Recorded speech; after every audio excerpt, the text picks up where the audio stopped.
Karibu JJ Elegance House of Beauty. Kwa mahitaji ya pochi, viatu, slippers, underwear, accessories za urembo kama vile cheni, saa na hereni. Pia wanauza tighti, blazia, pochi za harusi, pochi ndogondogo na kubwa, pochi za maofisini na kwingineko. Pia wanauza high heels kutokea Uturuki. Bidhaa zote hizo zinapatikana kwa bei ya jumla na rejareja. Wanatuma mizigo popote ulipo kwa uaminifu mkubwa. Kwa masuala ya elimu kuhusu urembo, waone JJ Elegance. Wapo Mkute Masasi mkabala na benki NBC. Kwa mawasiliano zaidi, watafute kwa simu namba 0759 626799 au 0768 125296. JJ Elegance House of Beauty, wanasema quality and affordability. Kwa majina naitwa Margaret Amos Nyenje, natokea katika kanisa la Anglikana Makanga. Juzi tarehe 21 tulikuwa na kongamano la tulikuwa na uzinduzi wa juma la uinjilisti. Tuliwatembelea wagonjwa, tukaombea, tukawapa zawadi, sabuni kwa ajili ya usafi. Kwa majina naitwa Mwinjilisti Mariamu Jafari Sungura, natokea katika dinari ya Mangaka ya Dayosisi ya Masasi, kanisa Anglikana. Tunamshukuru Mungu kwa juma hili la uinjilisti ambalo tulizindua tarehe 21 mwezi wa 9. Tulifanya kazi mbalimbali, kwenda kuangalia wagonjwa, lakini pia tulikwenda kufanya kazi za matendo ya huruma kwa maeneo mengine kama vile watu wasiojiweza, lakini pia tulikwenda kufanya uinjilisti wa nyumba kwa nyumba. Tulimwona Mungu akitenda kazi katikati yao kwa sababu wengi walipokea injili ya Kristo na kuokoka na kufuata Yesu. Kwa majina naitwa Mwinjilisti Richard Elasto Milanzi, ni mwinjilisti kutoka kanisa la Utatu Mtukufu Mkomainda. Mimi kama kijana au sisi kama vijana tunategemea kuifanya kazi ya Mungu kwa sababu sisi vijana tumeandikiwa tuna nguvu.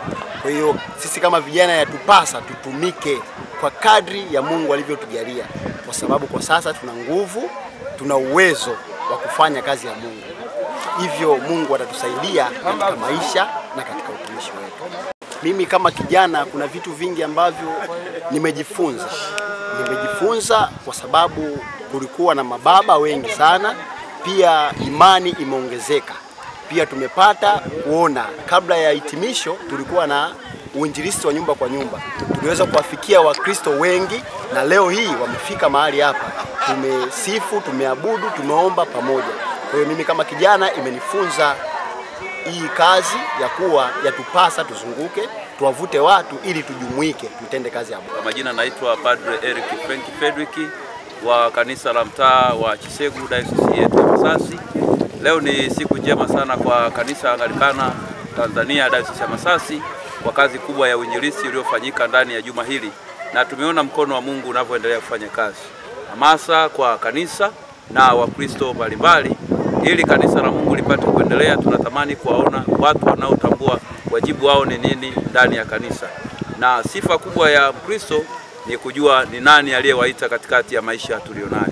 Waombe sana tunapoelekea katika kongamano lijalo mwezi wa 11, basi kila mmoja aone thamani ya kumtumikia Mungu, maana kumtumikia Mungu kuna faida sana kuliko vingine tunavyovitumikia vileti matumaini katikati ya maisha yetu.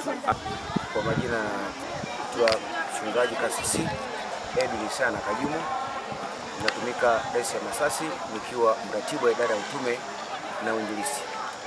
Kwa neema ya Mungu tunamshukuru Mungu kwa dayosisi yetu chini ya uongozi wa Dr. James Masasi. Sisi kama idara tumeandaa kongamano kubwa la wana maombi ifikapo Novemba 11 mpaka Novemba 13, 2025. Imetanguliwa na siku ya uzinduzi wa kongamano hilo ambalo sasa tuna hizi wiki 2-3 mpaka mwezi mmoja kwa ajili ya kufanikisha. Tunapomshukuru Mungu sisi kama Dayosisi ya Masasi kutupatia kibali mara baada ya kuhitimisha juma la uinjilisti ambalo limewafikia wengi kama lile agizo kuu la Yesu Kristo mwenyewe kwamba nendeni mkafanya mataifa kwa wanafunzi mkabaliza kwa jina la Mungu Baba, Mwana na Roho Mtakatifu. Limetimia leo tarehe 28 ya mwezi Septemba 2025 kwenye kanisa la Utatu Mtakatifu hapa Mkomainda. Kwa neema ya Mungu na kibali chake tumefanya uzinduzi, tumejiwekea mikakati kwa ajili ya hitimisho la habari hii ifikapo Novemba 11 mpaka 13, 2025 kwenye viwanja vya kanisa kuu pale Mtandi. Tunaamini ya kwamba Mungu atatutetea katika hili na kutufanikisha ili injili iweze kuhubiriwa kwa viumbe. Naitwa Canon Linus John Buriani, ni mkurugenzi wa utume na uinjilisti wa kanisa la Tanzania, na nimepata nafasi ya kuja leo kwenye kanisa la Utatu Mtakatifu Mkomaindo kwa ajili ya kuadhimisha au kufunga juma la uinjilisti la Dayosisi ya Masasi ambalo lilizinduliwa wiki iliyopita, na leo ni kilele chake, siku ambayo imekutanisha ndugu, jamaa, marafiki, wapendwa katika Kristo kutoka sehemu mbalimbali za Dayosisi ya Masasi. Tunaposema juma la uinjilisti tunamaanisha wiki iliyotengwa maalum kwa ajili ya kufanya kazi nyingi za injili. Na kazi nyingi ya injili ni pamoja na kushuhudia watu, mkutano wa injili, semina, makongamano, kuombea wagonjwa, kutembelea wahitaji, lakini kuyafanya matendo ya huruma kama usafi katika maeneo ya umma kama zahanati, hospitali na maeneo mengine. Na hili ni agizo kuu la Yesu Kristo mwenyewe ambaye alituhitaji tutoke tuende tukawakutane na watu wanaohitaji na kwenda kuwashuhudia habari za Yesu. Kwa hiyo tumekuwa na wiki mrejesho mzuri kutoka katika kila dinari ya dayosisi. Tumeona namna ambavyo watu wamekutana na Mungu kwenye maeneo tofauti. Tumeona namna ambavyo kanisa limekwenda kwa wahitaji.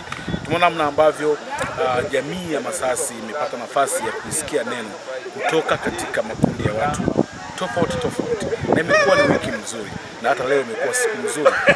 Kwaya zimehubiri vizuri, tumesikia namna ambavyo makusanyo yamekusanywa kwa ajili ya kuisaidia injili isogee na iweze kwenda mahali fulani.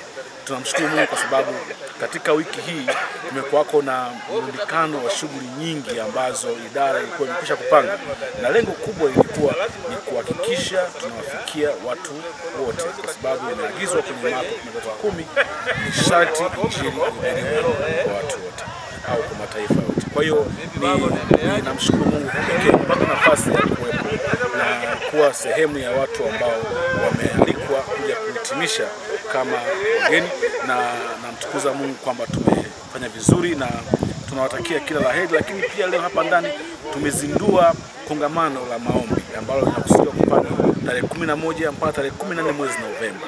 Kongamano kubwa la kihistoria ambalo litakutanisha watu wote dayosisi mzima, Wakristo kwa wasiokuwa Wakristo. Tutakaa pamoja pale Mtandi, tutafanya maombi kwa siku 3, tutafanya kufunga kwa siku 3, tutasikiza neno la Mungu kwa siku 3, lakini tutasifu na kuabudu. Ni wito wangu kwenu kila mtu anayenisikia ya kwamba ikifika wakati huo, haraka changamka, njoo Mtandi uje upate kutana na Mungu halisi. Tunamshukuru Mungu sana. Leo pia tumehitimisha siku 21 za mfungo hapa ndani. Wakristo wa mtaa wa Mkomaindo waliingia kwenye kufunga kwa siku 21 na leo wamehitimisha. Tunamshukuru Mungu kwa matendo haya yote makubwa ambayo ameyafanya, na sisi tunamtukuza kwa sababu bado ni mwema na fadhili zake za mbele. Asante sana. Swali langu ni moja tu. Nilikuwa nasikia sadaka maalum kwa ajili ya masuala ya kiinjilisti. Labda ina tofauti gani na sadaka za kawaida ambazo Wakristo na waumini wanakuwa wanazitoa kwenye ibada za kawaida? Sadaka ya uinjilisti ni sadaka ya kupeleka injili. Sadaka ya kupeleka injili ni ile sadaka ambayo inasaidia idara, inasaidia vyama vya kitume kwenye dayosisi, inasaidia makundi tofauti kwenye jamii yaguswe na hiyo sadaka. Kwa hiyo sadaka maalum ya uinjilisti au sadaka maalum ya wiki ya injili, manake ni ile sadaka iliyokusudiwa kufanya kazi ya injili kwenye idara. Na kazi za injili ziko nyingi, kama nilivyosema, ni lazima watu wasiofikiwa wafikiwe. Kwa hiyo kuna haja ya kuwapeleka watu maeneo ambayo hawajafikiwa. Kuna mitaa imeanzisha miradi ya ujenzi wa makanisa, na kuna maeneo ambayo hawana hata makanisa. Sadaka ya injili inafanya kazi ya kujenga au kuanzisha makanisa mapya, kwa kupeleka bati, kwa kupeleka wainjilisti, kwa kupeleka vyombo vya muziki wa injili, kwa kupeleka Biblia, kupeleka tenza rohoni, vitabu vya nyimbo, kupeleka injili. Kwa hiyo tunapeleka neno la Mungu kwa hao watu, na kwa hiyo sadaka ile inakuwa ni sadaka ambayo inatumika kwa ajili ya kurahisisha hizo shughuli zote za kazi za injili ambazo zinafanywa kwenye eneo husika.